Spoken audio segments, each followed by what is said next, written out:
Hello Dr. Shaw, this is Ryan York with video reflection number 2.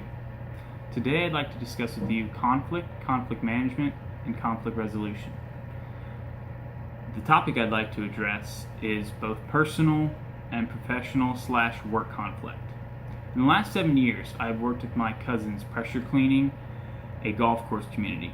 Throughout the years, we've had a lot of conflict arise, and I know that's inevitable after going through your PowerPoints and different articles and books that you have assigned us to read.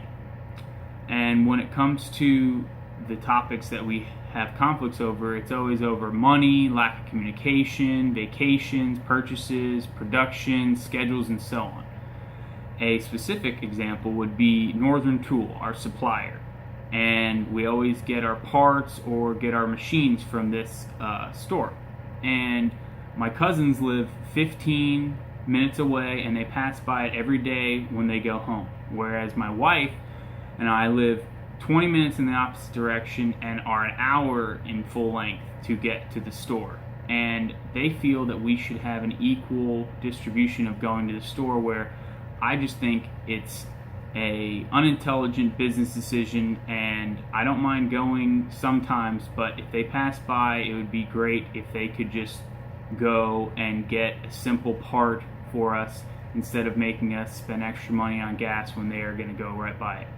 So in a article on entrepreneur.com, according to David Javich, when working with family members, maybe you don't like your relative, or conversely, you're very close with that person, which means you could either be overly critical or overly protective of them. And in my case, I feel that I'm just kind of critical and a little harsh on my cousin at times.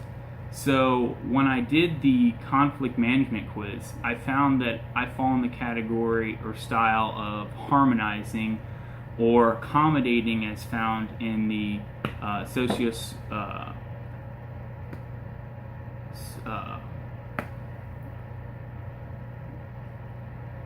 in the physiosocial aspect of healthcare with the author Drench.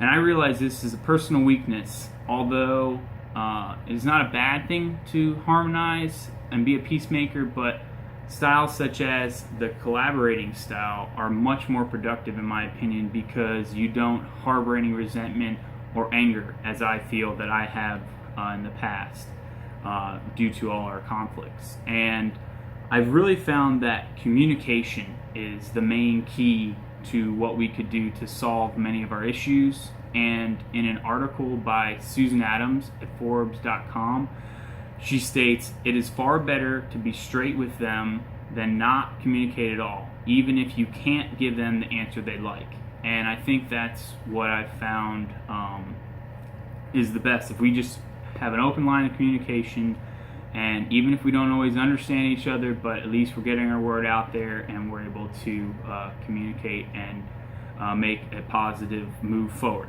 And then in the physical therapy professional aspect for growth for myself, I feel that I just will now know from these examples that I need to keep lines of communication open, try not to use the harmonizing style as much, but know that the collaborating style is much more productive. And if I do that, then I'll probably have a lot more positive outcomes when it comes to conflict management. So that's my video blog. Have a happy 4th, and I'll see you soon. Thank you. Bye.